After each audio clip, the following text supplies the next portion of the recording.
besimi është frymë, frika është frymë. Ty, çfarë fryme të dominon sot? Fryma e besimit apo fryma e frikës? Po të shohësh sot, na rrethon një mosbesim, Edhe aty ku ka mosbesim, çfarë hyn? Hyn frika. Frika nuk duhet të dominojë zemrën e një të krishterit.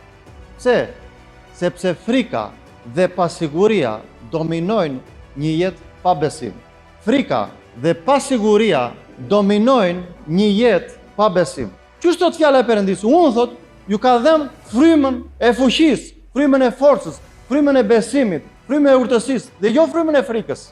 Sepse frika nuk është produkt i frymës së Perëndisë, por është produkt i frymës së djallit. Frika nuk është produkt i frymës së Perëndisë. Kështu që ti si fëmijë i Perëndisë, çfarë fryme ke brenda?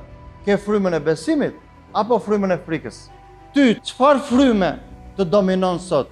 Fryma e fuqisë dhe e besimit apo fryma e frikës?